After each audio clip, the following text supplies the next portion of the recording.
Okay, let's record after I Let's just do it. dropped who knows how many dollars on Amazon Prime book sales. Welcome. Welcome. Welcome Welcome. to the Unhinged BookCast, a podcast hosted by Jess and LJ who love all things fantasy books. I'm LJ. And I'm Jess, and we're happy to have you back again. Whether we're deep diving into thoughts and theories or just riding the vibes, we love discussing our current reads with each other and now with all of you. Tonight we are starting book 2 from the Blood and Ash series by Jennifer Armentrout, chapters 1 through 22 of A Kingdom of Flesh and Fire. So if you are not sure what situation Kieran obviously misread, then pause, finish chapter 22, and then come back. So this is our first time reading this series, so this will be another spoiler-free series as long as you've read through our current reading section. Speaking of which, now you can discuss with us spoiler free chapter by chapter in our club on the Fable app. Also, please do all the things, liking, following, and subscribing on all of our platforms. These are romantic fantasy books that are intended for adults. So this is your content warning for themes from these books as well as our discussions that are not suitable for little listening ears. We hope you all are reading along with us, and we can't wait to hear your thoughts and theories as well. And I can't wait to talk about it. So let's get started. Let's get started. Chapter 1. We go home to marry my princess. Yes. Yes. And that is how book 1 And then wait, ended. what? Exactly. And that is how book 2 starts. And I'm so excited. Yes. Yes. So, I think Bobby at this point in this chapter, she has decided that in her mind, she's like, I'm not the maiden. I don't have all these bonds on me anymore. I can make my own choices and all this stuff. But then she kind of realizes she's also somewhat trapped, but she doesn't hate it, but she kind of does with Cass. Yeah. Um, and she at this point in chapter 1 says she is not marrying him. Um, so then they're at dinner, and her and Cassian and Kieran and some other guys, Yeah, a whole bunch people, of people from the whole bunch of keep. people, Yeah. Elijah, some guy named Landell. Um, anyways, so Cass, what are we gonna call him? Cass. I Cass. like I it. like Cass. That's what he is in my notes. So Cass is like, I'm gonna marry her. We're going home so I can marry her. And Landell throws a fit about it. And Mm-hmm. he's like, it doesn't matter if she has Atlantean blood or not. They are not, the Atlantean people aren't gonna welcome her. She's an outsider. And then he even talks about like her scarred face and all this stuff and like not wasn't being very nice.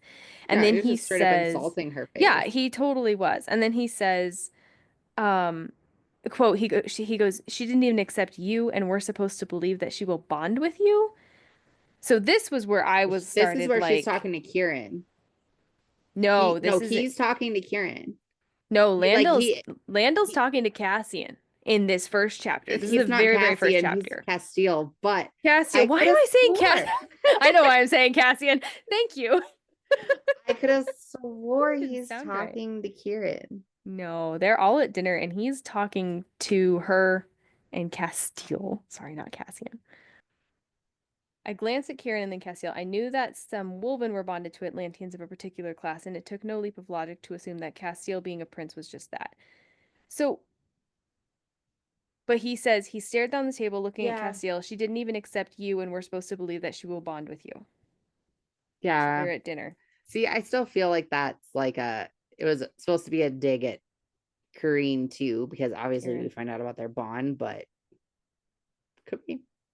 Yeah. So at some point, it's in this conversation. Hmm. She says, and so I want to bring this up.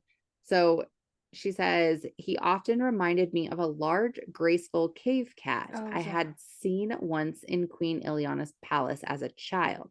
And this isn't the first mention of how she says he No. looks like a cat or is graceful like a cat or whatever. Moves So like one. I this know, is I kind of noticed when that I too. started wondering if like they can shapeshift and stuff like that, which Mm, later maybe we find good that out. call.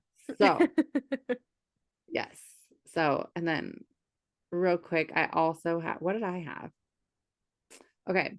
Quote, Princess, that annoying and yet somewhat Mhm. slightly endearing pet name of his had just taken on a whole different meaning, one that begged the question. How much had he known from the beginning? Mhm. He admitted to recognizing who I was the night at the Red Pearl, but he claimed he didn't know that I was part Atlantean until he bit me.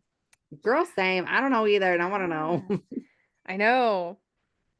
Yeah. Chapter 2. Chapter 2. Alistair Davenwell, the Yeah. man that comes in at the end of dinner That's the heart's after being ripped out. after the heart's being ripped out. He is this royal advisor to the king and queen of Atlantia, and sort of a father figure. He's woven, Mhm. and so he comes to talk, but Cass doesn't want him talking, or doesn't want Poppy talking to Alistair. Woof, we got this. And so Kieran is walking her back to her rooms or whatever, Mhm. right? And I had to put this in because it was freaking It was. hilarious. I love Karen. And oh, he might be my favorite character I ever. Like know. he's great. Okay. I think he asked something before, like she's thinking about how no one even flinched when Landell was basically had his heart ripped out or whatever. Yeah.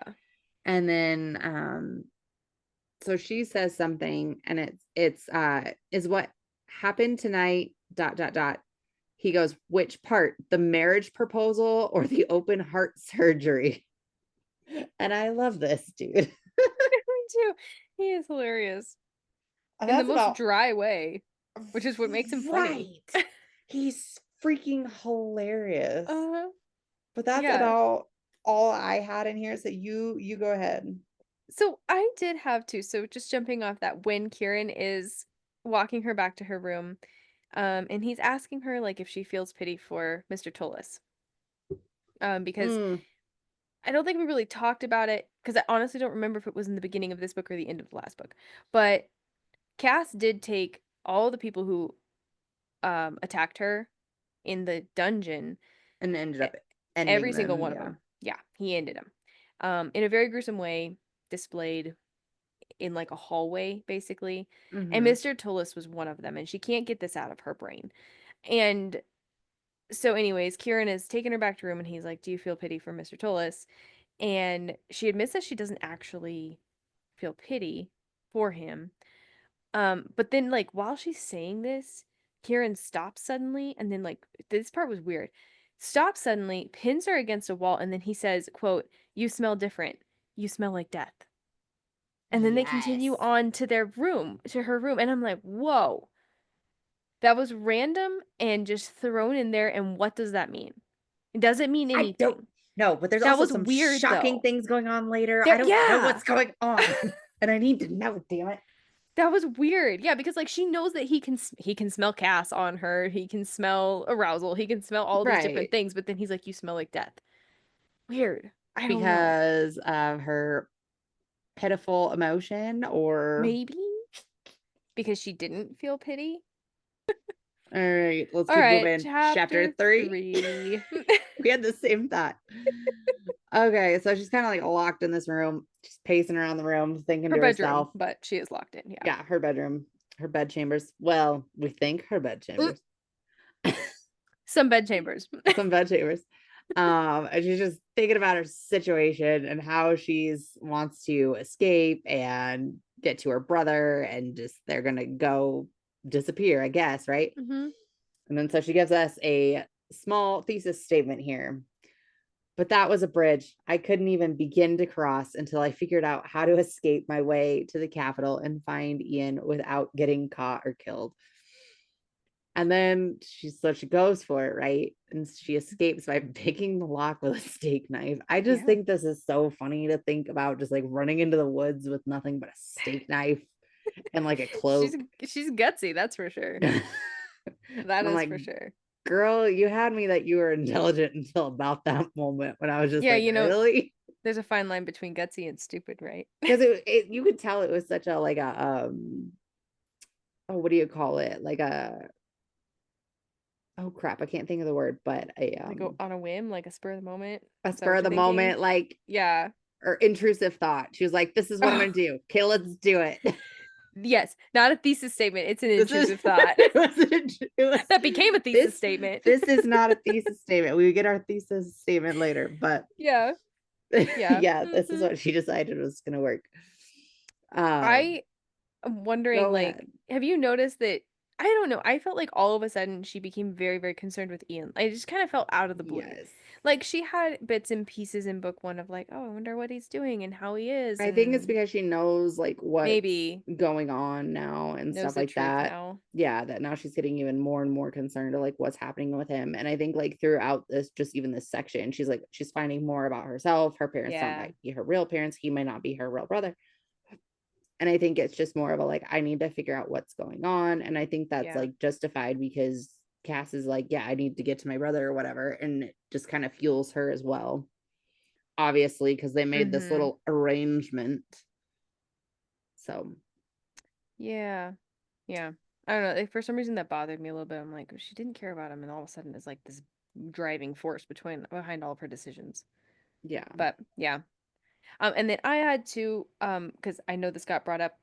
I thought that Cass had been held captive in the capital for 200 years. it Leslie was corrected me that it 5 days. was two. Well, we the last time I think said 2 decades. So I was like, okay, it's 20 years, and then we found like, yeah, we didn't find out, but I was like, oh, okay, hold on, it was 5. I know I said that in the last episode, so I'm like, I need to correct this. 5 decades, Yep, therefore 5 decades. 50 years is what he was held in the capital. Yeah, I just had to throw that out there, correct myself from last yeah, episode. Um, and then a little bit of like I guess history slash like maybe some foreshadowing stuff. She during this time that she's sitting, I think this is when she's like sitting in her room mulling over her life and decisions. She's talking about or thinking about like the queen, her family, all of the history. Um and so she talks about like how the queen had allowed her mother to not ascend so that she could be with Poppy's father. But then the same queen, like she's trying to figure out, she's just really struggling with this whole like, how could the queen be so evil? I can't believe it. This is the person who cared for me after my mom and dad passed and was gentle and kind and fair, not the kind of person that would hold another person captive for 50 years and like slice into him over and over, brand him, all that stuff. So she's really having a hard time believing that the queen is evil yeah, at this point. And that she could also take part in creating the Craven because that's what the Vampire do, which is what the Queen is. Um, and then yeah, she's thinking over like how her parents were so madly in love, and she's like, "There's no way Ian could be a half sibling." And then she sarcastically thinks, unless they found him on the side of the road, because it appears according right. to Cass's like spies that he actually is Vampire, that he's ascended. But my Um, thought, like right after that, was like, okay, mhm. bitch, what if you were found on the side of the road? I What if know, you me were a too. I had the same stolen thought. baby? Like I thought I with Diem. know. I one of them. I don't know. Do you think that they're full siblings? Because I started to I doubt. don't think so. No. Okay. I I don't know where I stand on that after reading all of this chapter. I kind of think she what I don't know if this makes any sense, but I feel like she's something special and those aren't really her parents and they were trying to save her from her inevitable fate and yet Yeah. her fate still's coming to her because her parents die and I think somebody killed her parents. But that's just me. No, I guess I kind of am probably more along the lines of what you're thinking too. Yeah. I went back and forth really hardcore for a second on was Ian not their child? Was she not their child? I don't know. Yeah. I don't know. I think I'm actually going to talk about it later because I know there's some part in here a little ways down that I pulls all together for me in my head. So we'll move on for now. Yeah. And then unless you have something else to say about it. No, I'm good. Okay. So chapter 4. So chapter 3 ended with her actually like she does decide to take off her she says she's going to go to Whitebridge and she doesn't make it very well she makes it pretty far, but she doesn't make it super far before Kieran and Cass end up finding her. So Tell me why I imagined it like she made it like half a football field into the woods. you know what? I think maybe this time she didn't make it that far. It was when she stabbed Cass in the heart before that she actually made it a ways when she took off. Maybe.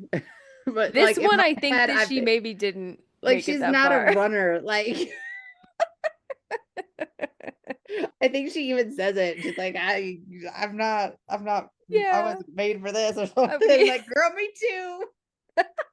I think the thing is like you're running in the freaking snow and in the people who snow, in don't the get a lot of forest. snow, like that's not easy to No, it's do. It's way like worse than running in sand or anything. knees to chest, knees to chest. Mm-hmm. Mm-hmm. Yep.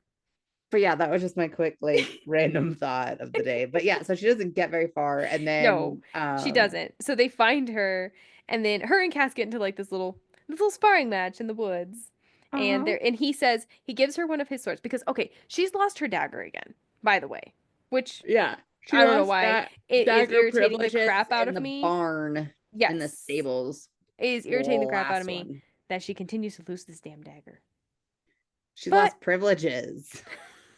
fair, Please don't tell me if your kid like didn't do the same thing they did last week and got grounded for it that you would give it back and expect a different no, reaction.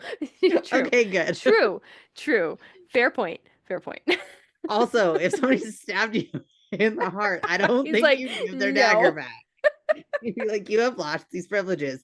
Yes, you can have the dull little steak knife and just pretend that Until you're you just learn to so play cute. nice, you don't get your toy back. Exactly. Okay, fair point. She doesn't have her dagger. Therefore, Cass gives her one of his swords. He's got two strapped to his back, and he says, "Fight me, whoever wins." I can't remember what he said though. He He's said, "Whoever like, wins." if you win, if you beat me, you can go or something like that, I Yeah, think. I'll let you go to White Bridge or whatever. Yeah. Yeah, but if I win, you come back with me. Something like that. Yeah. Anyways, they fight, they spar. She But the obviously thing isn't is gonna beat like him. she's just pissed because she knows, yeah, exactly. Mm-hmm. She knows she's not gonna beat him. And she's like, this is just to get my anger out. And I was like, girl, Yeah. do it. Technically, he ends up disarming her first, but she draws blood first. So Because we he could call lets it a her. draw. He lets her. I know. He's way stronger than her, but she's pretty badass though.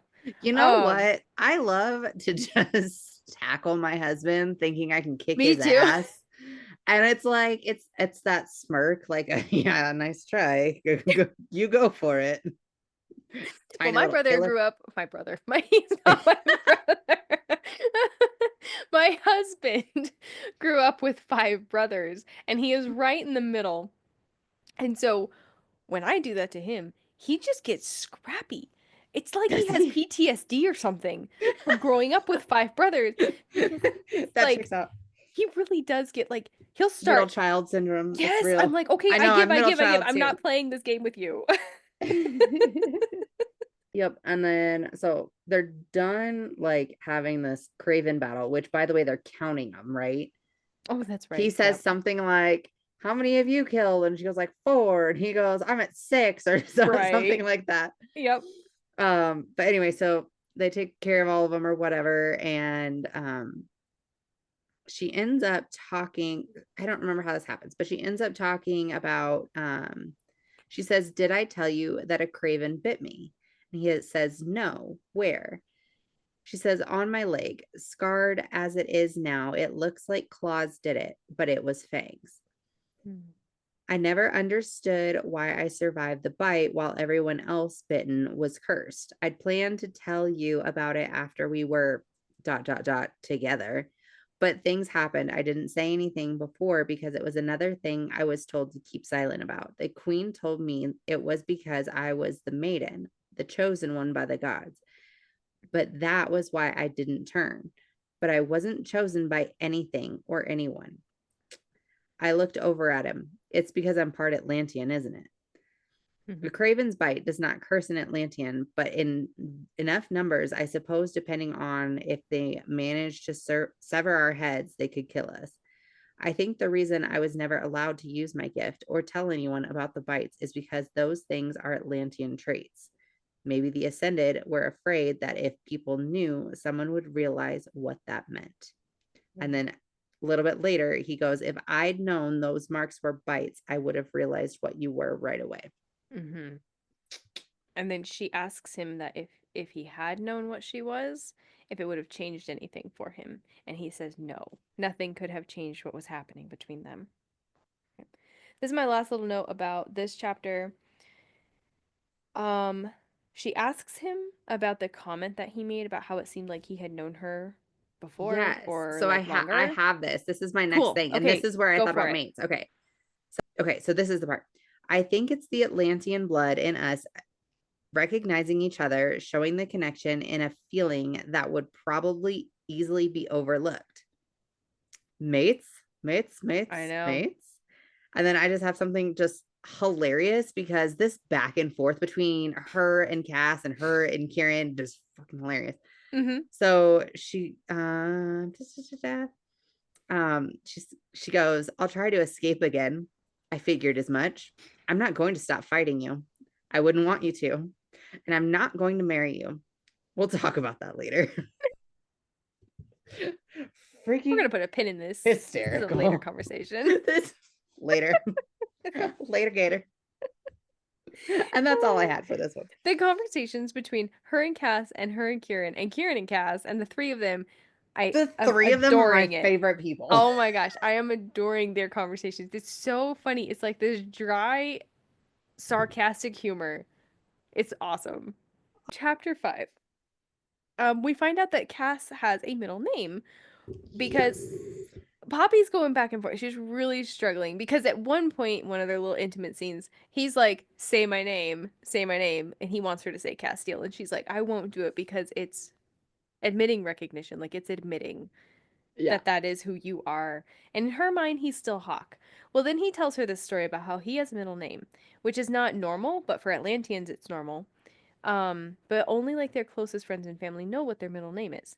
Cass's middle name is Hawkthrone, which his Wouldn't mom that be and Hawkthorn? Hawkthorn, is it Hawkthorn? I may have typed it wrong. I like Hawkthorn better. Anyways, I guess his mom and like his closest friends would call him Hawk. Yeah. So, and it's a big deal And I in think it like the was just his Atlantean. mom It's and just his.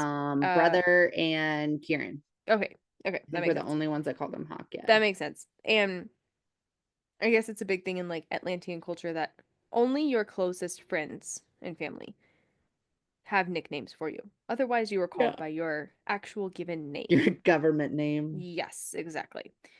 Yes. And I guess that was also his uncle's name, which was his mother's brother. Yep. And so his full name is Castile Hawkthorne Denier. And then just a quick little note.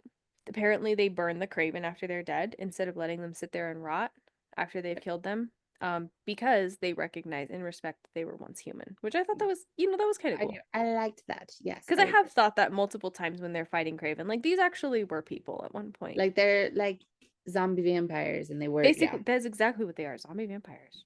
Chapter 6. Right here, Jess. Quote. Here it is. He goes, Can you read minds? No, I cannot, which is a disappointment when it comes to you. I would love to know what you're thinking and what you're really feeling. Ha ha, Jess. No mind reading. That Dang is it. what I I said. love mind reading. I love mind speak. I don't know why that is just one of the things in these books that I'm like, I love that. I'm gonna leave us on a funny note. So they're Cool. going to sleep. She's like basically has thrown a fit because this is his room, not hers. And they're gonna he's basically like, we're gonna sleep in the same bed. It is what it is. And she's mad about this, right? And so he offers that Kieran can stay with her. So it's either me in here or Kieran. Would you rather it be him? If so, I will summon him for you. But just so you know, he often slips into his woven form and has a habit of kicking in his sleep. And I'm sorry, I need to see this.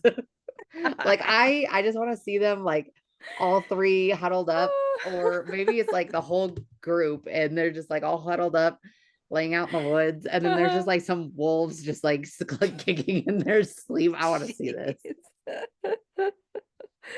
Oh, I I can't wait do for it. love Kieran. He is just a cool character in this story. He's my favorite so far. All right. Um, Chapter 7. Chapter 7.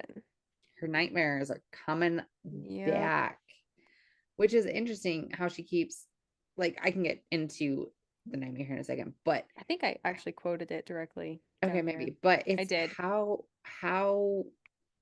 her nightmares keep changing or something like that, she says. Yes. Hmm. That's very interesting. Like, is she a seer as well too? Like, is she Yeah, like seeing? why? Why are her nightmares changing? Because she's in the past, she's like, it's been kind of the same thing on repeat. But And all of a now sudden it's it's stuff she doesn't changing. remember. Yeah. Mm-hmm. So, but yeah, it's like this. Her mom's trying to stash her in this closet or pantry or something, and telling her to hide. And then she starts hearing her mom screaming and stuff, and it's something, and it's saying basically this, what Castiel call it, like a creepy nursery rhyme, I think. Mm-hmm. Yep. um Yeah, I have it quoted. Um, unless you want to grab it. no, you go ahead. Yeah, so honestly, I have a little bit more before that because I thought the whole detail of the whole dream was possibly important because it seemed Yeah. like there's a lot of important details. Um, she says there's screaming, shouting, and chaos. Papa had gone outside when they came, he went out there with a strange man who'd seemed to know him. Mhm. I wanted my papa, I wanted Ian, but he had left with a woman who smelled like sugar and vanilla. Her mother tells her to get into a cabinet she cleans out for her to hide in. Poppy resists, but then there's screams, and also distant voices under all the screams. Suddenly, her mother is crouched around her, seeming to shield her, and the next thing she knows, the weight of her mom's hands on her is like heavy and unnatural, and there's claws clawing at her. And then this voice that she keeps hearing that's like under the screams becomes clear, and it says, this is the creepy nursery rhyme. What a pretty little flower, what a pretty poppy. Pick it and watch it bleed. Not so pretty any longer, Poppy. So at this point, this is what she remembers about that dream. And apparently Mhm. she was saying that part out loud. So is there anything else? Did you want to take it from here? I didn't want to Yeah, steal your thunder, no, but but that's what it was. Is like Hawk's like, what the hell? Like, that was creepy. yeah. What? He's like, you were saying What that is out loud, wrong and with that's you? creepy. You possessed, girl? What are you doing? An exorcism? Yeah. Exorcism of her soul here in a little bit. Oh man. Hmm. Oh, which is, wait, hold on. So Okay. okay, we get into it later, but the soul eater situation. Now I'm Right? curious. Because Okay. she's yeah. I was Okay, making a later. joke at first, but now But now it's wait a making. minute. Now it's clicking. Of course that came out. Um I think he did wipe her soul out a couple times, but that's not what we're gonna talk Yeah, about man, tonight. you know. Okay, that's other than I had, like, when they're cuddling, when they're done, and she calls Uh-huh. him, like, what she's trying to figure out what the little animals are or whatever, and he goes, Oh a yeah, tree that bear, part and she was goes, cute. yeah, you're a tree bear or something like that. And I was like, that's freaking hilarious. And I was like, would that be a koala? That's all I That's could what think I about. was imagining it as. Was a koala. Chapter 8. Delano was standing guard outside her door while Castiel's gone, right? Mm-hmm. Um, and the so this is so he's outside, and from what I understand, it's kind of like a not a hotel, it's a motel, right? So like the doors go to Basically. like an outside walkway, right? That's kind of what I'm gathering, yeah. And she's not saying anything. I can't remember. I think she's just like pacing her room, but she's Yeah. not. Oh no, she keeps knocking on the door because she wants out, and he won't That's let right. her She out. wants out and he's guarding the door And and then he's like, hell no. all of a sudden, he comes storming in, and he cut Yeah. like what, like his hand on his sword and stuff, and he's like, did you yell for me or something like that? Did Yep. you scream for me? And she's like, no, I didn't say anything. Like, what are you doing? And then he's like, guess it must have been the wind. And just Yep. like, oh, he thought he heard her screaming his name, Yep. and it must have been the wind. And Yeah. I was He goes, like, so you weren't screaming and begging me to come help you? That was a direct quote. Yeah. yeah. Mm-hmm. And so I was like, that's really, really interesting. So, And then we don't find anything more about that. That was nope. weird. That was just like a Mhm. random There's little some other tidbit. weird things that are going on that I need Yeah. answers, man. Yeah.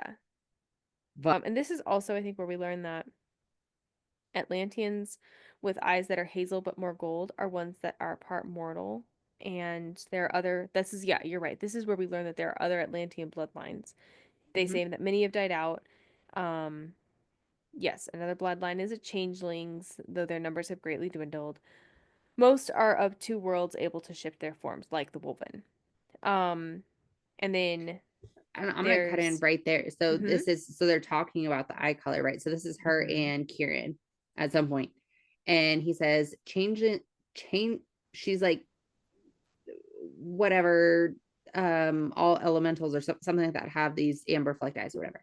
And he says changelings don't. They have no unique eye color. Neither did a few of the other bloodlines we believed have died off. Maybe we were wrong to assume that some of the older lines have ceased to exist. Perhaps you're proof of that. Yes. Yeah. Which is what makes me think maybe her parents are her parents. Maybe Ian was picked up off on the side of the road. But maybe her parents are her parents, because she's like, my dad had, I can't remember what color her parents' eyes were, but they were not the like amber She with said her gold. moms were brown. They were Her brown. moms were brown. Right. And then I can't remember what dad's were. Maybe green. She couldn't remember, I don't think. Okay. But then those of the elemental bloodline have pure golden eyes. The elementals are those whose blood is purely Atlantean and can be traced back to the earliest known Atlanteans. So these descendants, these are not descendants by blood, but by creation, created by the deities, the children of the gods. Cass is of the elemental bloodline, and these are the ones that rule, basically. Yeah. All right. Chapter 9. Talking with Kieran is so much fun. So this is more of, she's thinking of the different bloodlines and remembers the seer at the Red Pearl, right? Who said, you are like a second daughter, but not in the way you intend. And she wonders if this means like the second generation or whatever. Which I was wondering if you could clear this up for me, because I was a little bit. I don't know. I was hoping the same for you. So well, I will. I'll go back and do some more digging, and then hopefully I have an answer for next time. I will make myself a note. Okay. Yeah, I was a little fuzzy on like the first generation, second generation. What was the that one was confusing to me as well. Yeah. Okay. Well, at least we're both confused. We'll get it figured out. Cool. And then I just have that after that, conversation stuff, Cass ends up taking her to the tomb, basically, the hidden tomb that has all the dates and names of those that were killed by the Ascended. So that was neat. Yeah. Yeah, I think I have pretty much the same notes as far as this chapter goes. Sweet. And I was just really hoping you could clear up the generation thing for me, and you can't. I so I guess we're just gonna have to figure that one out. It's like that Jason Momoa like meme or whatever, like on some of the reels where he goes, I do not have that answer for you, but I will do everything in my abilities to get that information for you, or something like that. So my dad used to call it R&R, research and return. He's like, I don't know, but I'll give you some R&R and I'll get back with you. Okay. We'll circle back. Little R&R and we'll circle back. Sounds good. Chapter 10. Okay. So I like to figure out why a book is called, like why it has that title or whatever. And so coming out of this, this is a quote from see, now I'm going to call him Cassian. No, you're calling him Cassian. So quote, Atlantia rose from blood and ash. We are no longer a fallen kingdom, not by any sense of the word. We haven't been for a long time. We are a kingdom of fire. So I don't know if that's part of it, but we have a kingdom of flesh and fire, and we learn later about the flesh-faced people. So good goodness, yes.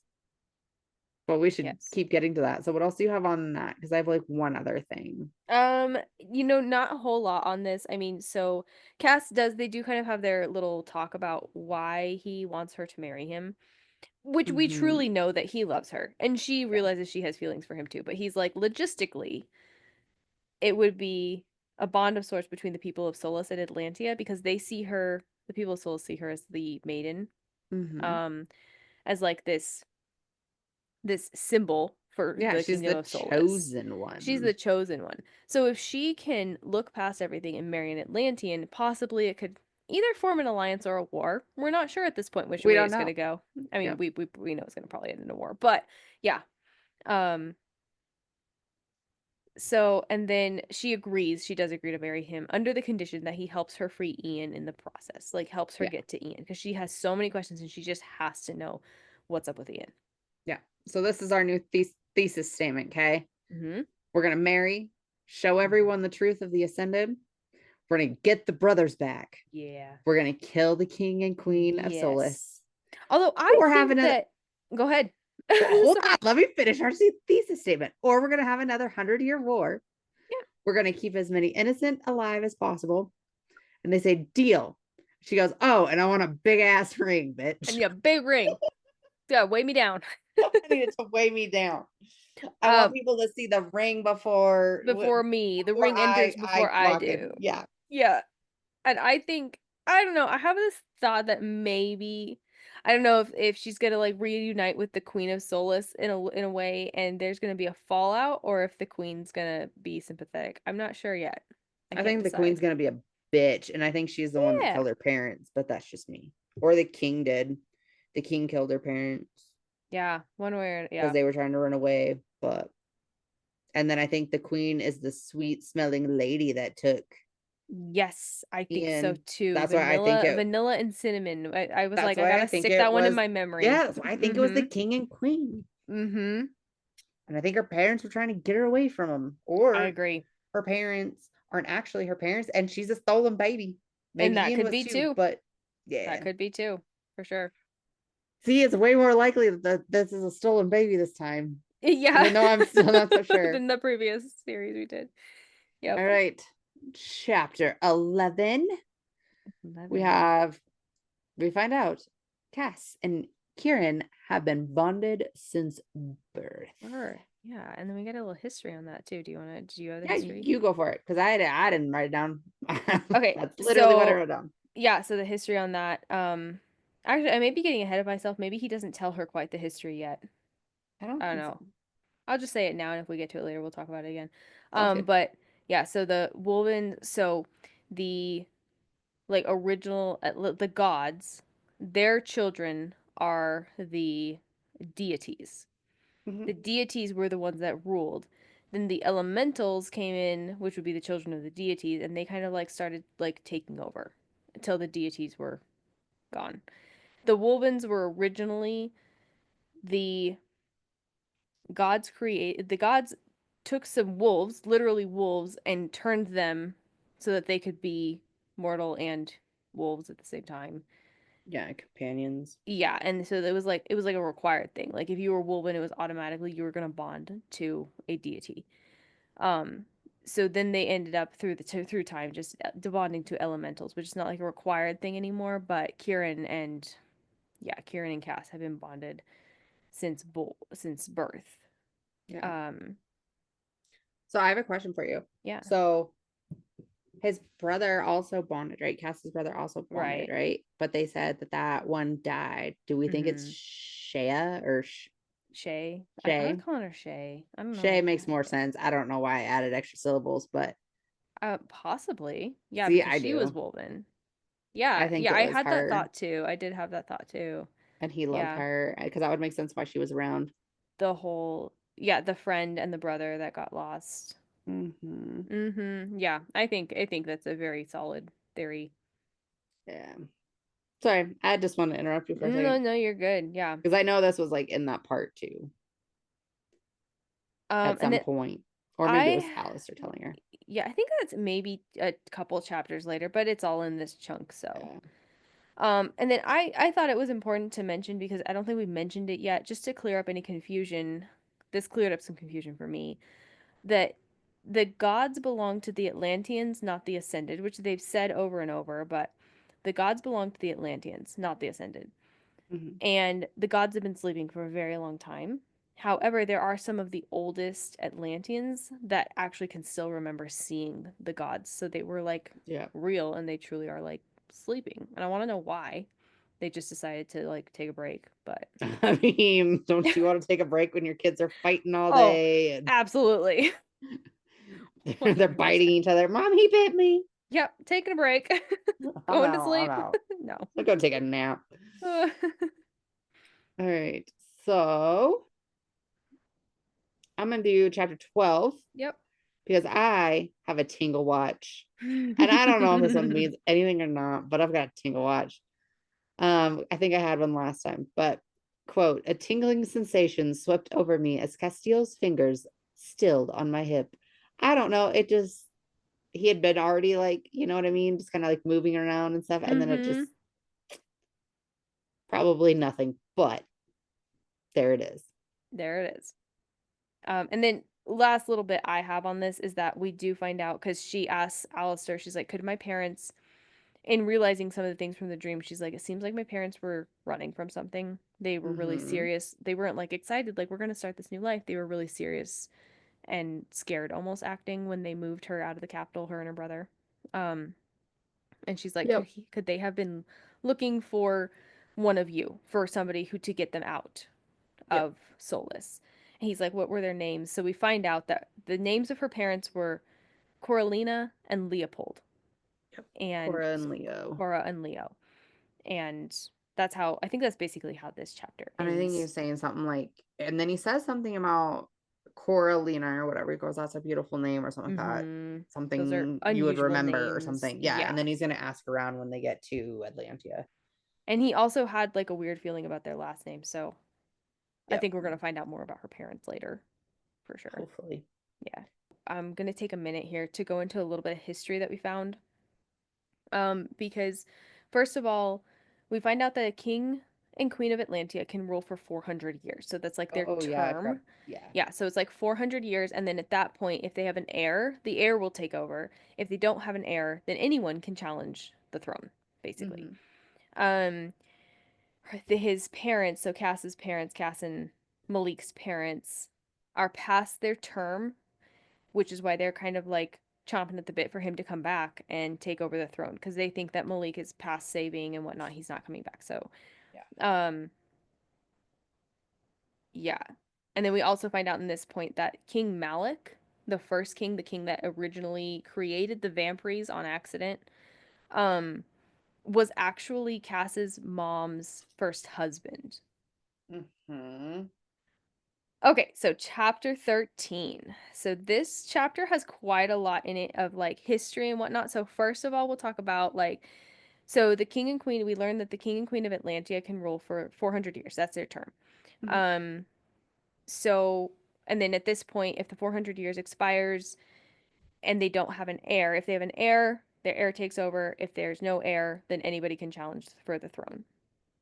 Um and there was the very first war was the war between the elementals and the deities, which I said a little bit before. The deities were the offspring of the gods. They're the ones that, and they're also the ones that created the elementals. And the elementals wanted power, and eventually they overthrow the deities, and they end up being the ones that take the throne. And so since that first war, basically, the elementals have been the one on the throne, which is what Cass is. We also learn in this chapter that Cass's mom was the first king was actually her first husband. So King Mm-hmm. Malik was Cass's mom's first husband. Cass takes her to the library that's in that keep that they're in right now, which again, like another FMC who loves books and libraries. They're Absolutely. all in all these books. All the FMCs love books, and I love that. So she's in the library. Cass is there with her, but then he has to leave. So it's just her and Kieran. She finds this small, like, gold bound book tucked behind some other ones, and it's covered in dust. So it obviously hasn't been looked at in a while or seen. Supposedly, all of the records of Atlanteans have been destroyed, or should have been destroyed. So this was a rare find. Um, It's usually how this happens in these books. yep, exactly. Cover up the history. You can dupe anybody you want, basically. Mm-hmm. Um, this book is a Atlantean record book of like births and deaths and occupations and whatnot. And she's reading through it and she finds about something called wyvern or wyvern. A wyvern, yeah, is what I'd Wyvern. say. Yeah. Yes. And so she starts asking Kieran questions like, hey, what is this? And he tells her that the wyvern are an Atlantean bloodline killed off during the war. They exist in both human and animal world, and they can change from human to large cats that roamed in the caves in the wastelands. Mm-hmm. Okay, so we go back to how Cass seems to have these cat-like abilities Cat-like over and things. over. Yes. I that like there's no confirmation here, but that just sparked my memory. Yeah. Um then we move on and she's reading and she comes upon the Draken. So a Draken Fucking was dragons? right? I knew you were gonna freak out when you saw that. As soon as I read it, I was like, "Oh, Leslie's gonna grab this one." Because they were a super powerful bloodline that could sprout wings as wide as a horse and talons as sharp as a blade. They could fly, and some could even breathe fire like a dragon. They were all practically gone before the verse vampire was ever made. Um, Hmm. and Kieran says, she's like, well, then why is there even a problem here? Like, if they exist, why are the vampire even a problem? And he Hmm. says they died off long before the vampire were created, but if they were alive now during the vampire, there wouldn't be a single ascended left standing. Yeah. Some say that the last of them are actually sleeping with the gods to protect their resting places, and I think that's going to come back later. Yeah. Yeah. And then my last little note on this chapter, which I think is somewhat important, is like Kieran is standing behind her looking at the book, and he bends down to let's just like point at something in it, and their arms brush against each other. And Hmm. Kieran like hisses and pulls back quickly like he was like hurt or something. She's confused and she's like, "What's your problem? Our arms just touched. Like that didn't feel like anything weird." And he says he felt like a shock, like being struck by lightning. And then Hmm. Cass tells her later that Woven can lose control over their animal forms when they come in contact with electricity, even in harmless amounts. And this comes up a Hmm. couple times later. Hmm. That's interesting. And then the chapter ends with Nail coming in. He's one of the Ascended, or not Ascended, Atlanteans coming in and tells Atlanteans, yeah. them, he says, the Ascended are coming. And that's how this chapter ends. Dun dun dun. Yup. Chapter 14. So we have who is it? Like it's Elijah and Maja and a whole bunch of people are out on the front lawns, or they're being dragged out to the front lawns because Well, Cass and Cass Poppy like have takes taken off. her. Yeah. Yeah, they're off in the woods hiding. He gets her out really Yep. quick. And they can see. Mm-hmm. And so they have some people out on the front lawn. The royal knights are there. The ascended royal Mm-hmm. knights are there. And there's a carriage, right? And they're looking for her. And Lord Cheney comes out and he's like, where is she? We know she's here. Where is she? And then they're like, we don't know what you're talking about. So then Miss Tulis gets brought out of the carriage Mm-hmm. and she basically gets her neck snapped after saying that this is where the maiden was or whatever. Yeah. And then basically all hell breaks loose. What I thought was super interesting is like how she kept saying they changed, like the knights Yep. changed. So they They had like some morphed different a little kind of bit. form. Yeah. A Like their much cheeks scarier sunk in, creeper, their jaws elongated, their fangs came out. almost almost like Craven or something Almost like like that. Craven. Yeah. Mm-hmm. And Cheney even morphs a little bit. yep. And basically uh Cass is like, I'm going in, stay here. So I don't know what he says, but he's going in. But he He doesn't leaves. say anything. He just grabs her dagger, gives it Oh, yeah, back that's to right. her for the No, thousandth he doesn't give time. it back to her. He leaves it there. He just leaves it there and takes So off. apparently she got her toy back. Got a toy back. She's no longer grounded because he has to deal with the other ones. Yep. And he goes in for it. And shortly after this, like Delano comes up to her side in his wolf form, and Mm-hmm. he's just kind of like sitting there. He I think like he's just takes Cass's protecting place her. basically. Yeah. Mm-hmm. And he's in Um. his woven form at this point. Yep. And I And think it's funny, she's like, I felt the strongest urge to reach down and scratch behind his ears, but I knew that'd be inappropriate. Like, uh-huh. yeah. Then so this chapter just obviously rolls into chapter 15 too, Yeah. but She sees one of the knights taking the boy into the stable, so she follows them and she kills the knight and she tells the boy, run, get out of here. And then like he doesn't run fast enough, I guess Cheney captures the boy, and then Cheney she feigns like, oh, I was captured. I'm so glad to see you. I need to get back. Can you help me? And he's yeah. like, oh yeah, sure, drop the dagger. So once again, she loses her freaking dagger, drops the dagger, Mhm. And she gets and knocked in the back of the head. yep, gets smacked in the back of the head, and the last thing she remembers nothing. Like she's unconscious, Yeah. and that's how this chapter ends. Yep. She got whacked in the back of the head. She wakes up in the carriage with Cheney, and Cheney has also been stabbed in the heart or like in the chest. And he's kind of hurting, but he's like, kind of at first they keep up this facade that they're, oh, she's the maiden and he's taking her back and whatnot, and they talk. then he's like, I know you're lying. And then he's like, I don't know. I know what you are. I don't know how the Duke and Duchess were able to be around you without, like, with that temptation. Like, I just got to taste your blood. And then Mm-hmm. he goes for her, and this fight breaks out in the carriage. And she's fighting for her life. He does get a bite in on her wrist, and he's like sucking her blood out of her. And she is just stabbing and stabbing at him with this steak knife that she still has on her. Mm-hmm. And um I think that's actually how this chapter ends, right? Like they're fighting. No.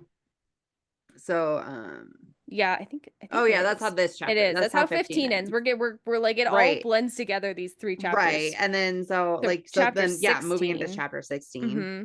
she just goes ape shit on the dude. Like that's when she Yeah. goes ape shit, right? And of course, like the carriage like comes to a stop or whatever, but the dude, like, she can't get the dude off. And Yeah. that's when the door comes. But like as soon as I heard like there was noises outside, and then the Yep. carriage came to a stop, and I was like, Cassian's here. Yep. He's gonna be here just Castile. in It's not time. Cassian, it's Castile. Damn it, whatever. Cass I'm is here. sorry I started that. No, you're right, because now that's in my head. But yeah, so he rips the door open and basically takes the dude out. So we don't see him like do anything with the dude, but Right. dude gets taken out. And then She's like like still swiping at the air. Like she's freaked yeah, out. she's like She's not delirious. okay, and she's going in and out of it. And Mm-hmm. uh she wakes up at some point later to find that he had given her more blood, even though she probably would have recovered just fine. He's like, you were And bruised and had cuts. I had to heal you. yeah, you were hurt. You were hurt. And basically she's like, okay, but you can't do this, and now you've done this twice or whatever, so like what would actually happen? And he's basically Yeah. saying that, like, well, my parents would scold me, but that's about it. Like, it's not a big deal. Yeah. But then Which, he's like, I don't know because you have mortal blood, so there's a chance you could actually ascend if I keep giving you my blood. if I keep doing this, yeah. Yeah. um and then he obviously tells him that the little boy didn't get away. Mm-hmm. And then and they're hoping to leave within the next day or so, and that there were 4 dead 6. and 6 Oh yeah. injured. Yep. Yep. And she's like, I'm going to use my powers to help the wounded. And basically at first he's like, that's not a good idea, and then he's like, okay, damn it, whatever. Mm-hmm. Like, it's so like you're gonna do it anyway, so like I Mm-hmm. might as well be there. And then that kind of just, see, all these are just kind of rolling into each other here. But like, so chapter 17 then, um it's they're going to go help him or whatever, but there is something she has to see outside first, right? So he takes her outside, Mm-hmm. and in the lawn where this fight had taken place, there is a giant blood tree grown Yeah. overnight. Like fully matured, fully rooted, not just a sapling. Mm-hmm. Full Mm-hmm. tree. Yep. And so I guess they're saying it is an omen from the gods that they Mm-hmm. are watching, and change is coming. Yep. Yep. Yep. Yep. And then so she goes and she does he takes her to the wounded. She goes around one by one and is starting to take the pain of the wounded away and whatnot and helping them. But there is one that refuses her help. Um, and then so she goes past him. She asks Cass about it later, which I'll talk about in a second. But then she goes to the next one and he accepts the help. And I believe he's Wolven, and she takes his pain and he goes, quote, now I understand. Jasper will be interested. Whoever Yes. Who the Jasper fuck is is. Jasper? I know. I know. Um, and then she goes over to this woman to help her, and this older woman is there, and I think this younger woman that's in pain and whatnot is her daughter, and the old woman's like, your gift would be wasted on her. She's dying. There's nothing you can do to Yeah. help her, and so she doesn't give her the gift. But this woman then talks to her, and she's like, I heard of you. I heard of you in Macedonia. I spent some time in Macedonia, and they were talking about a child of the gods who had the gift and was helping people.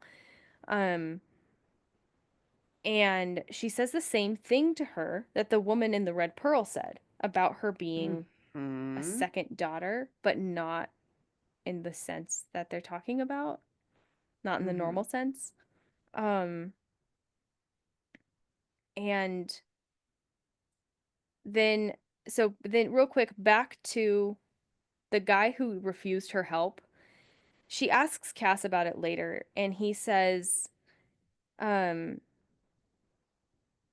he About the says, empath warriors. yeah, he's like, well, a lot of people were afraid of the empath warriors because they could turn the pain against people and use it as a weapon.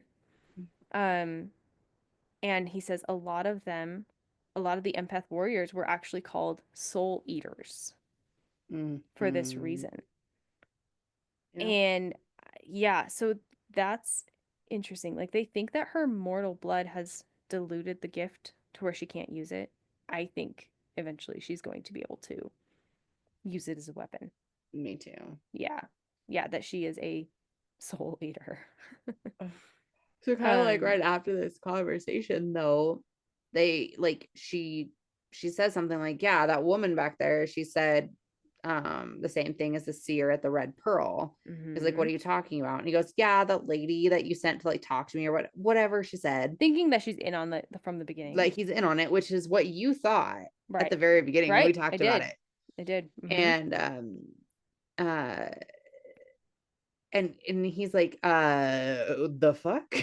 You're right. Excuse me, like, can I I know help you? nothing of this woman that you're talking about. Right. Like he goes, I told you I knew who you were when you walked in the door or whatever. Like I didn't know who you were before. Like, well, I didn't. He's like, I wasn't expecting you to come to my room. That was Right. unexpected. Yeah. Like, so I had nobody send you up to me or whatever. And so now this other just random seer lady. So I think these are seers. Mm-hmm. Um, I don't know. I don't know. What do they know? What can they see? Can you just tell us? Damn it. Yeah, what's this woman? What is this woman? She's gonna come into play later for sure. Yeah. But on another note, we close out this chapter and they're kissing in the pantry. Right, they're kissing in the pantry. They're pretending. I just They're want to playing say I wish my pretend. pantry was big enough that I could stand in there Same. and do some extracurricular activities. Oh yeah. Or just I just hide from want my kids. Either one, that too. I just want a big enough pantry. That's all I'm saying. Yep. So moving into chapter 18, they're having a makeout session in the pantry. Yeah. They're looking like middle school kids that just got into the janitor's closet. Um, but then they leave, right? Ooh, goodness, sorry, I'm throwing stuff. Mm-hmm. So leave there, and then he says something about how he has a gift for her, right? Mm-hmm. And so he takes her down to the dungeon where Kieran is, and that is where Lord Cheney is still alive in the Mm-hmm. dungeon, right? And he says basically your gift is you can do it, or I'll be your blade and I'll do it for you, basically. Yeah. She does. She chooses to do it, even though she kind of doesn't want to, but she ends up deciding that that is her choice, is that she's going to end Cheney. So Cheney is gone. So we Yeah, know she that, like, figures like that killing him is gonna actually save more lives in the future. yep, yep, So she does. yep. And so this is when later is when she's talking with Kieran about those bonds, right? Yes. Yeah. Yes. Just like the different woven bonds and stuff like that. Do you want to talk about that? Sure. So he says how like I kind of talked about this a minute ago, but the woven bond was started by the gods. They gave wolves, literal wolves, a human form, bonded them to their children, which was the deities, to help protect them. And then as the Yep. deities were overthrown and died out, the rule shifted to the elementals and the bond shifted to them as well. And that's why the woven are now bonded to elementals. Yeah. Um, and then he talks about how, so she's asking him questions about like, well, what can you feel through the bond? What's the bond mean and stuff? And he says that the bond between him and Cass allows him and Cass to sense each other's emotions a lot like Poppy can. Mm-hmm. Um, and that if something were to happen and like that if Cassian, good grief, Castile was mortally injured, severely weakened, that kind of thing, that the bond would allow Cass to pull energy basically from Kieran to help Mm-hmm. save himself. And then he says how when she's like, "Oh my gosh, what was that like when Cass was being held captive?" Because Cass explicitly Mm-hmm. said, "Do not follow me, stay put," which he basically had to obey. So he Mm-hmm. did not. And so he says that when Cass was being held captive, that Kieran suddenly fell very ill. And this was for the whole 50 years that Cass was in captivity. Kieran was super ill. He had no strength. He was constantly hungry and starving, and no amount of food or water ever made him feel full or sated. And he wasted away and couldn't put weight on. And that was for like 50 years. He basically Yeah. felt what Cass was feeling. Yeah, And this which is is where we wild. also learned that Malik, Cass's brother, was also had a bonded wolven, which we don't know who it is, but we do possibly believe it was Shay. Um, but that this wolven that Cass was or that Malik was bonded to died trying to free him at that Yeah. time. Which is why I think she was the bonded to his Yeah, brother. I think so too. I think so too. Like that's what makes sense. Yeah. So, yep. So, oh, and then like they also went to so she's like there's something I want to do and he goes lead the way. And so she goes down to the tomb again and she writes the Hmm. Tulis's three names on the wall of the Yeah. tomb. Yep. Yeah. Even though Mr. Tulis was not technically killed by an ascended, he was But it killed was by the ascended Cass, but it was actions that led yeah, him that there. Yeah. led to his eventual demise. Yep. Chapter 19. Yeah, so she has this nightmare about her parents again. But this time she seems to remember, though, that a couple more vivid details. She remembers that the wounds on her mother were not necessarily like claw marks, more like stab wounds. And she can swear that she heard screams, not the shrieks of the craven, but like mortal screams. Screams. Yeah. And then she says how there was the scent of burning wood, and she remembers how the mist that night was very, very thick, almost more looked like smoke than mist, and it Mm-hmm. smelt of burnt wood and something else pungent. She didn't say what, but something pungent.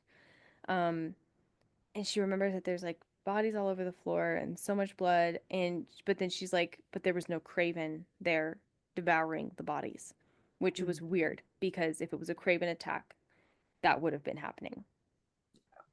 Yeah, Yeah, which is I don't know. I think she's just actually getting more and more memories of what I happened. think so too. I mean, Or like it's her gift becoming is more clear. evolving, so maybe at this point she's old enough that like she's really starting to remember Because truthfully how old was she what's when it happened? happening. Like 6? Yeah, I think so. I And think then that's I what it almost wonder was. because like didn't they say like she slept for like several days or whatever Yeah. afterwards or something and Yeah. the queen took care of her? And I almost wonder if like they found a way to like wipe her memories or something Yeah. like that. Yeah, I think so. Possibly. My first quote right out the bat is that sounds like a very dysfunctional engagement. You can't spell dysfunctional without fun now, can you? That I don't even know what to say to that. That was awesome. Symbols Yep. are important. And I told you from the beginning. Yep. And yeah, she finds out it's for the what'd you say? The blood Dead Bone Clan. dead bone clan. Why is that hard? I don't know. But I was Who like, knows? I knew it. But now I'm like really interested in like what the rock ones were about. Well, they go into the history of it. Yeah, Yeah, it's okay. just different like groups of people. But you go ahead. But yeah, it's just Okay. different groups of people. So yeah, so they've been on But the hold on. road. But my Okay, question wait, on go ahead. that first though Yeah. is how she's seen the symbol. Remember in Mm-hmm. In um the Blood Forest. no, in the very first part of like when Brylan dies, Oh, yes. and it's etched on the ground. Yes. So I don't know. That's why I'm still like interesting, Yes. but who knows? But go ahead. Okay. All right. So on the Dead Bones clan, so they're on the road for about 4 days now, and they come to a part of the forest where Poppy starts to see like ropes hanging from tree limbs, and she says that they're like circles, like a rope with a circle at the end of it, almost like a noose, except for they each have a bone in the middle of them. And she Mhm. says it's almost how, like the royal crest, which is a circle with an arrow in the center, but she notes how like the bone in these symbols goes the opposite direction of the arrow Mhm. in the royal crest. And yeah, so then she remembers seeing the same thing fashioned from the rocks in the Blood Forest right before the Craven attack, which I missed last one. You were the one who were like, there was a Mhm. symbol.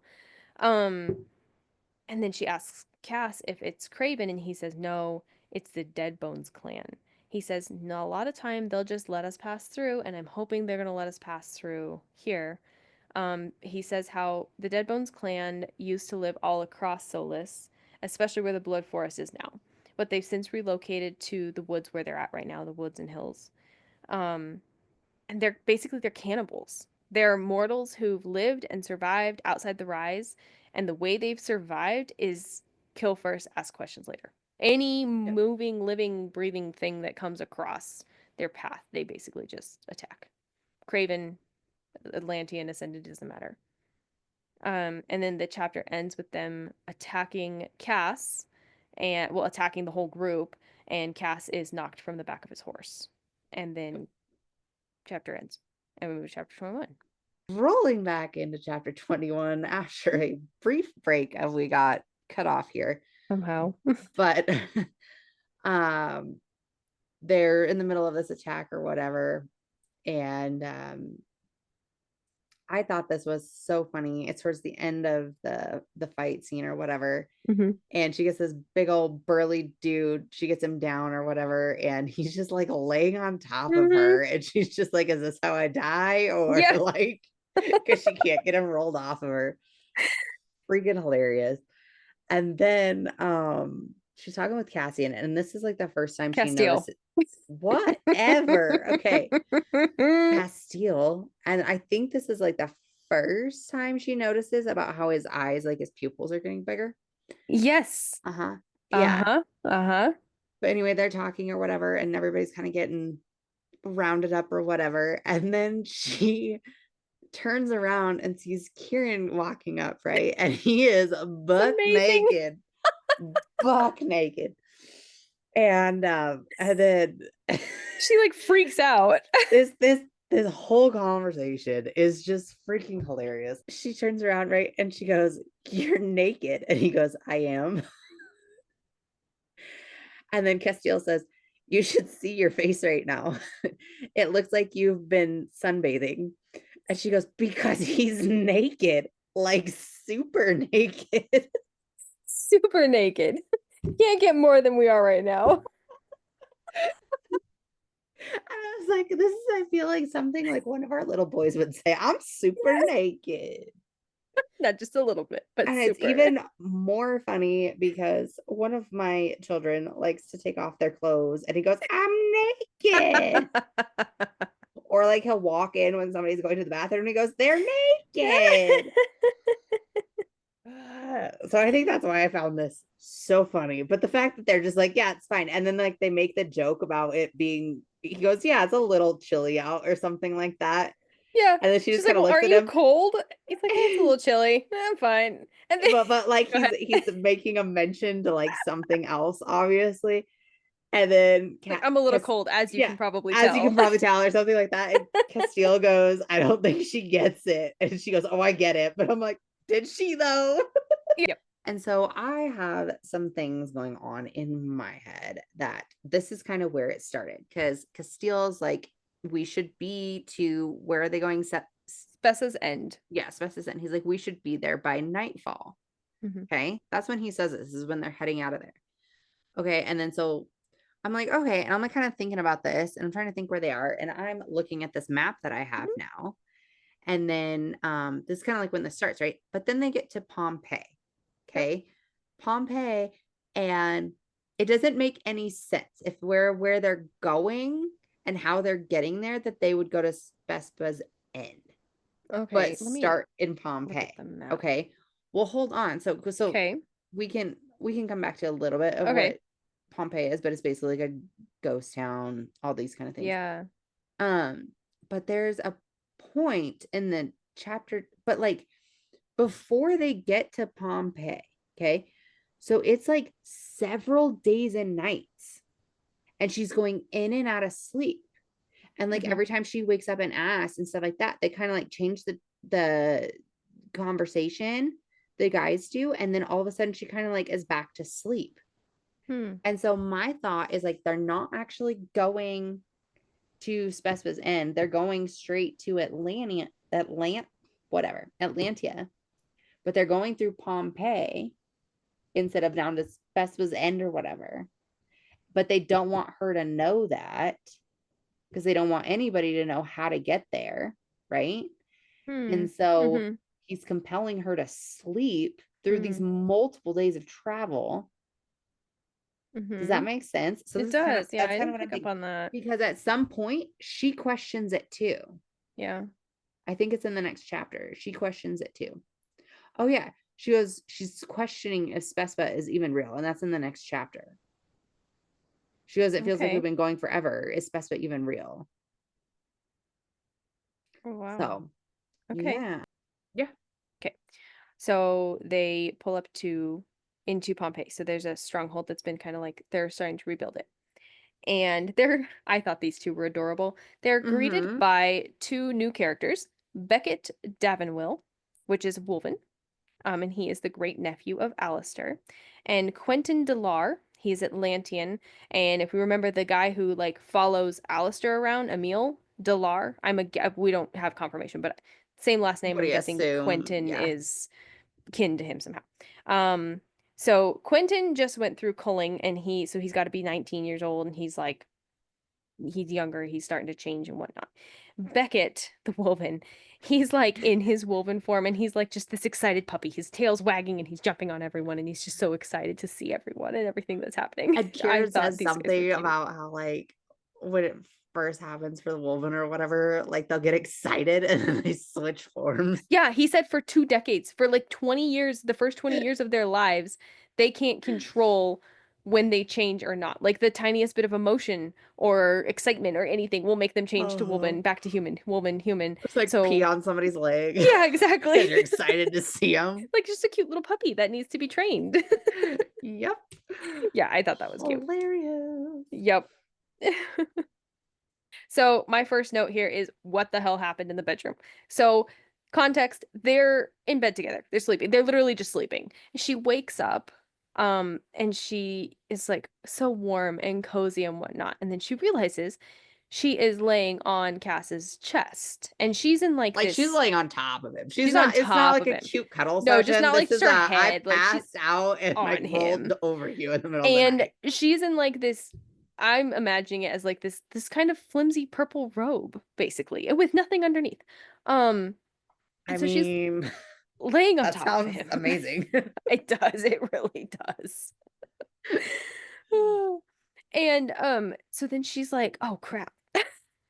How am I gonna Hmm. fix this? I want to stay here, but I shouldn't. And so she's going through this whole thing. She decides to remove herself. So she's trying to remove herself from his body. And he like seems to suddenly like wake up. All of a sudden, he flips over. He's on top of her. His hand is around her neck, and his eyes are completely black, like But the first, Ascended. no, but first, They're not remember? quite black. They're mostly, the pupils are very, very, very dilated.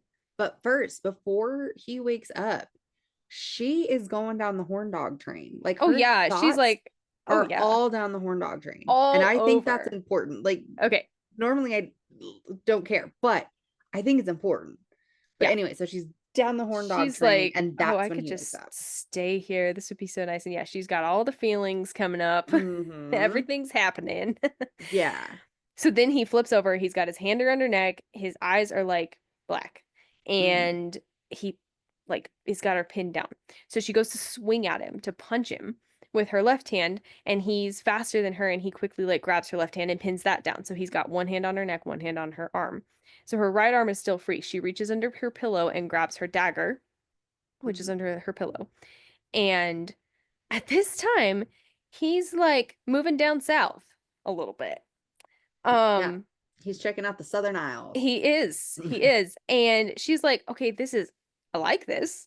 I want this, but this is also a little like, I'm worried because at this point she reaches out with her powers and she Yeah. feels from him none of the emotions she normally feels. Like he always has like this deep sadness and shame that she feels from him. Mm-hmm. She doesn't feel any of that. She feels hunger, like starvation, and then Yes. this feeling of like something charred, like this charred feeling flavor.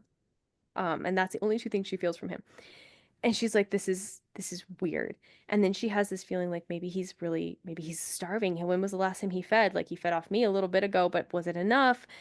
And so then she holds her dagger against his neck, and she's thinking he's gonna bite her. Right. There's an artery like right down there in your leg that would be good for feeding off of. So Yep. she's thinking he's gonna bite her, and she's like, "Oh, okay, I wouldn't mind that. That'd be fine. But maybe I should mind." Maybe I should She's just care. really not sure what to think at this point. She's very conflicted, Right. and so she holds the dagger against his neck, and she's like, "You either move, or we're gonna find out what happens when an Atlantean is sliced across the throat, Yeah. basically." Which kind of gets his attention, and he like pops his head up. Um, but then he kind of keeps Does some going. other He activities. goes. He keeps going.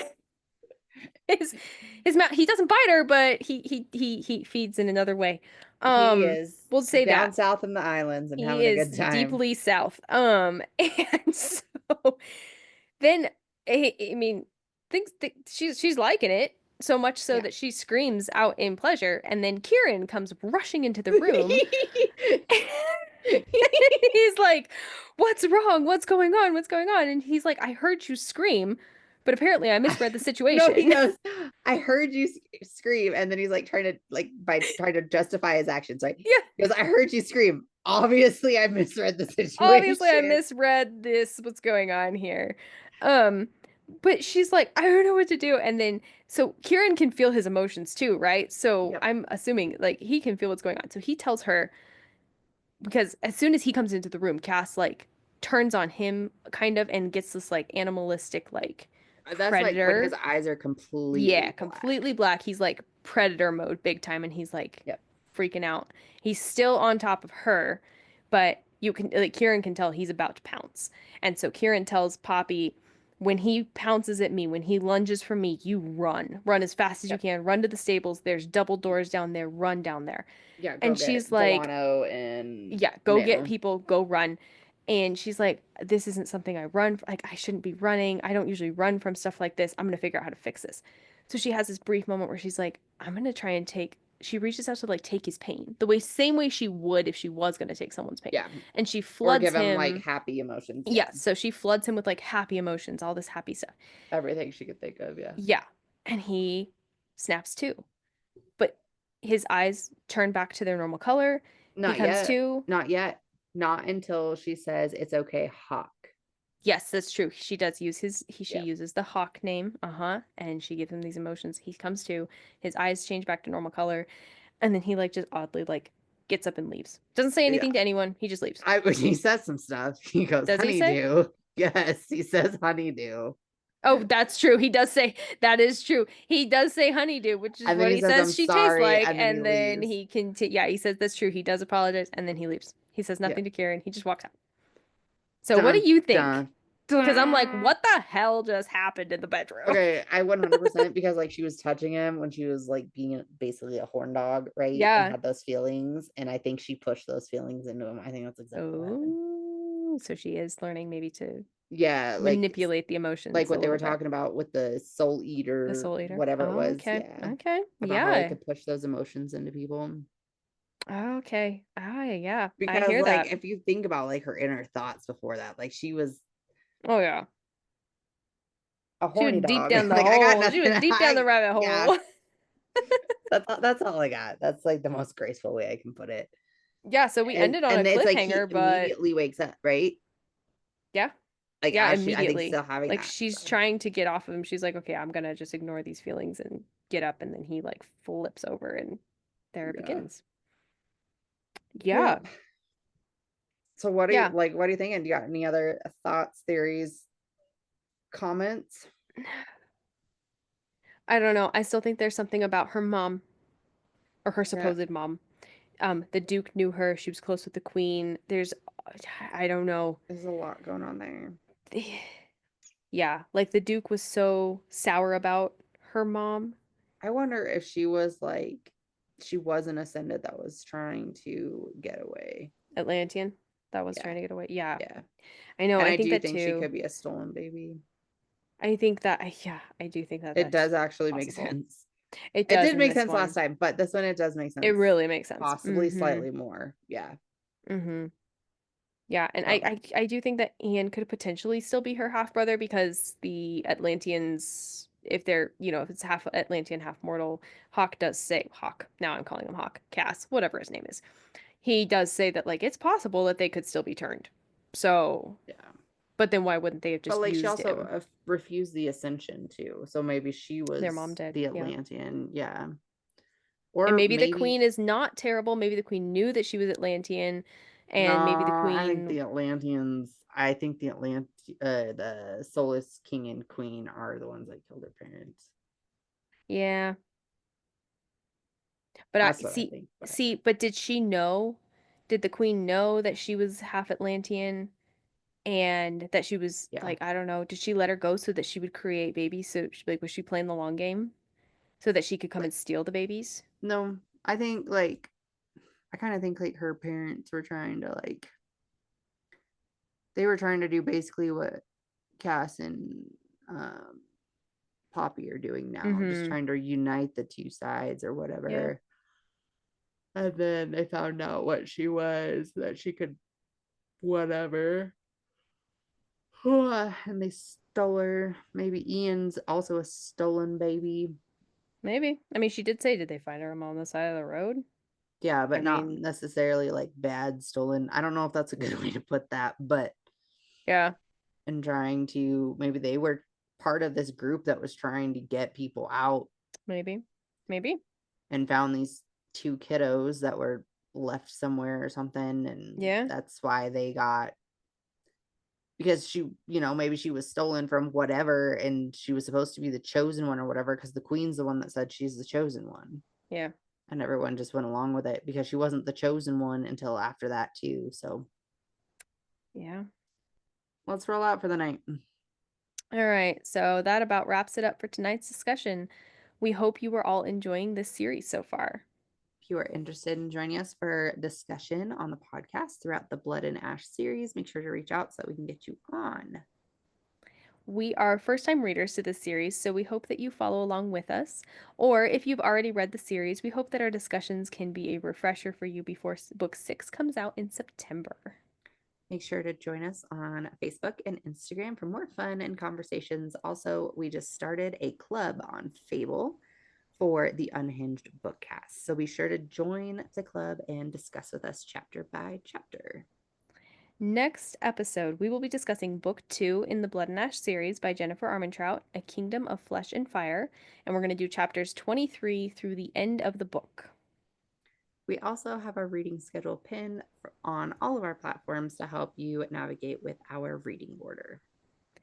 If you're enjoying reading along with us or just enjoying our conversations and theories, be sure to like this video and hit that subscribe button on your way out. And reading all these books with book besties is so much fun. So make sure you share with your book besties.